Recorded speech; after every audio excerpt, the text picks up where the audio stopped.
La parole est à Madame Valérie Pécresse. Monsieur le Président, mes chers collègues, ma question s'adressait aussi au Premier ministre parce que j'espérais qu'il pourrait mettre fin à la cacophonie qui règne dans son gouvernement.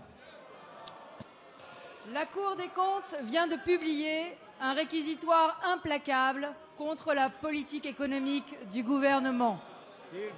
La Cour dit que l'overdose d'impôts est atteinte. Elle dit que votre discours de baisse des dépenses est une fiction.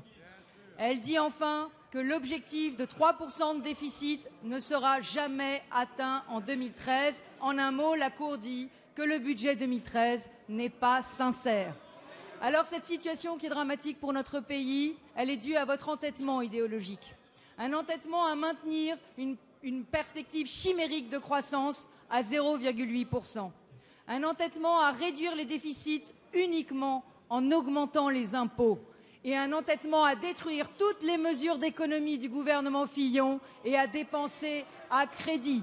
Et ne vous targuez pas d'avoir baissé les dépenses en 2012, c'est le bilan de Nicolas Sarkozy et vous avez voté contre.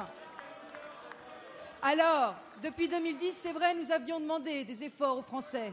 Mais l'État français, depuis 2010, avait toujours tenu ses engagements. Vous, en ne tenant pas vos engagements, vous allez détruire la confiance des investisseurs et des entreprises dans l'économie française. Les efforts des Français vont être perdus. Et la France va s'affaiblir encore sur la scène internationale et elle n'en avait vraiment pas besoin. Nous avons déjà eu le triste spectacle de François Hollande esseulé sur le banc du sommet européen. Nous ne voulons pas le revoir. Alors, aujourd'hui, ma question est simple. Quand allez-vous réviser le budget 2013 pour le rendre sincère? Et maintenant que vous êtes au pied du mur, quelles dépenses allez-vous réduire? Les Français ont droit à la vérité. La parole est à Monsieur Pierre Moscovici, ministre de l'économie et des finances. Madame la députée Valérie Pécresse, d'abord, vous me permettrez de rectifier une phrase qui, je pense, était un peu excessive, disant que la Cour des comptes avait délivré un réquisitoire. La Cour des comptes n'est pas là pour faire des plaidoiries ou des réquisitoires, mais pour faire des diagnostics. Et c'est ce qu'a fait ici même le premier président de la Cour des comptes. Et il a dit, notamment, je vais citer une phrase littéralement, qui est exactement le contraire de ce que vous avez dit. Il a dit que nous avions entrepris pour 2013 un effort considérable et en vérité sans précédent qui était rendu nécessaire par le montant élevé des déficits. Et c'est cela que nous faisons, ces 30 milliards d'efforts de redressement. Alors, pour le reste, vous me demandez ce qu'est notre calendrier, ce que sont les objectifs et ce que sont nos méthodes au fond. Pour ce qui est des objectifs, ils sont très exactement maintenus. Nous avons des prévisions de croissance, nous avons des engagements de déficit public et nous avons surtout l'engagement de réduire le déficit structurel beaucoup plus que cela n'a été fait, car en réalité il a augmenté pendant le précédent quinquennat. Et nous faisons à cet égard cet effort très important.